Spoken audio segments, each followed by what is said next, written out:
para o teste Q quadrado em si, então cada elemento da amostra ele vai ser classificado segundo duas variáveis, uma variável x e uma variável y.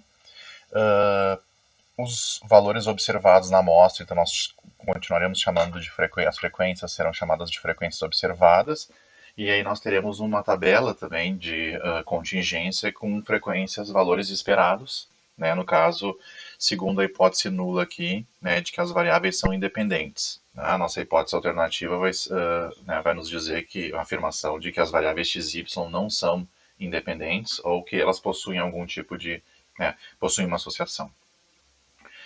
Bom, aqui uma tabela de contingência genérica, então cada célula aqui na tabela de contingência ela vai representar então a combinação de duas variáveis, né? Aqui variável A, temos R categorias para a variável A e S categorias para a variável B, né? Os totais de maneira genérica, tá? E o número, o tamanho da nossa amostra aqui como esse O++.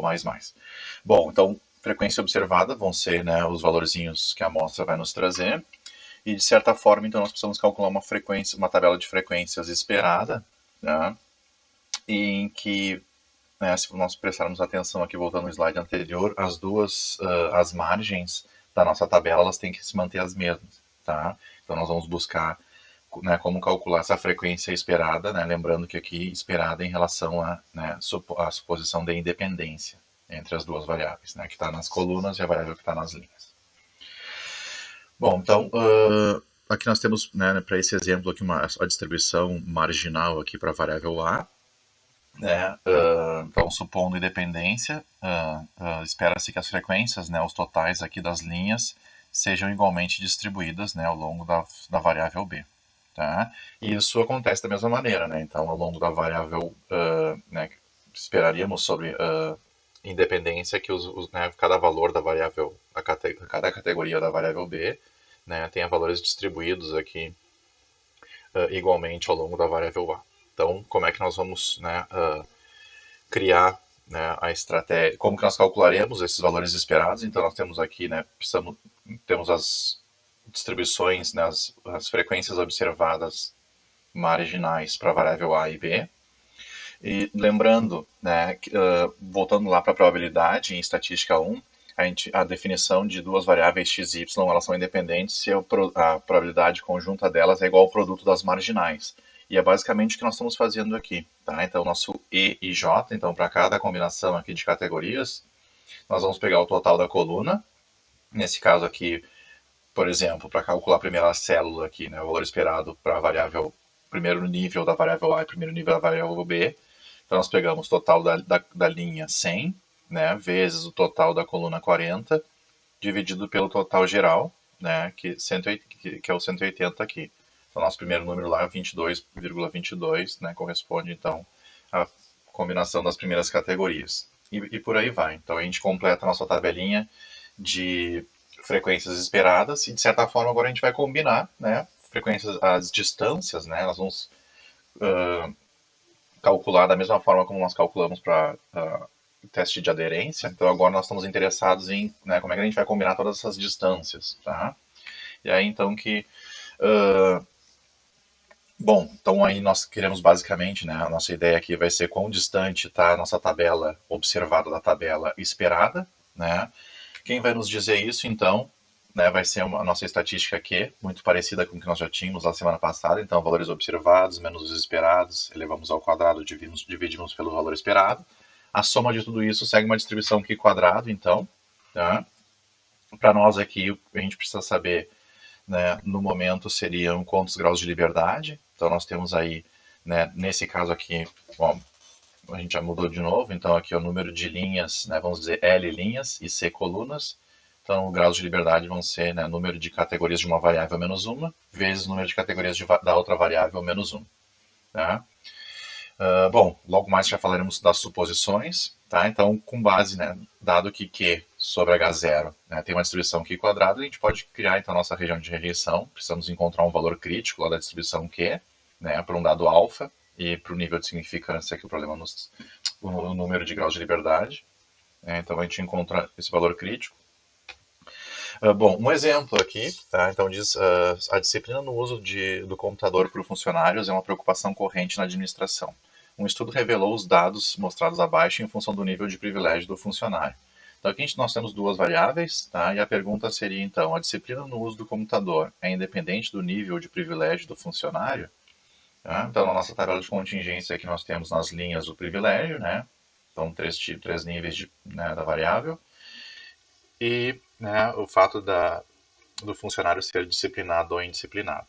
Tá? Então, podemos pensar, né, será que quem tem baixo privilégio tende a ser mais disciplinado ou não? Quem tem mais alto privilégio? Né? Então, para todas as categorias aqui, né, olhando frequências absolutas, parece que temos mais disciplinados, né, mas o quão né, cada uma dessas, essa distribuição entre disciplinado e indisciplinado pode variar para os níveis, né? Ou a pergunta ao contrário pode ser feita também. Tá? Então, aqui temos né, tabela de valores observados, calcularíamos né, para cada célula aqui no interior da tabela os valores esperados.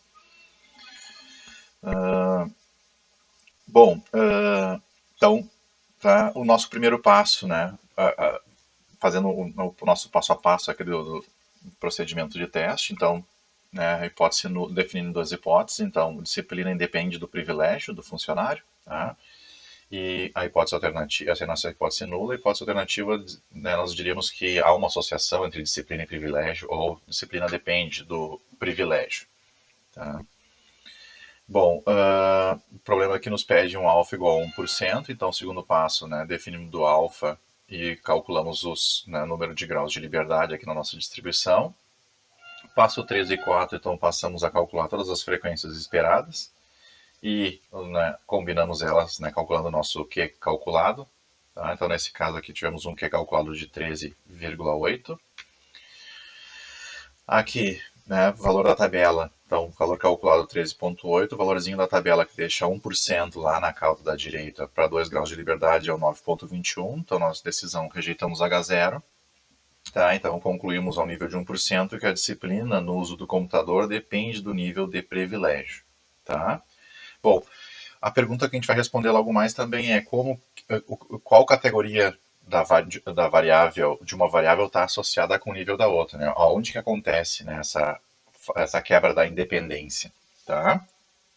Então a gente sabe que rejeitamos H0, a gente sabe que proporcionalmente, né, alguma das categorias de privilégio deve ter uma diferença na distribuição entre disciplina ou não disciplina, né?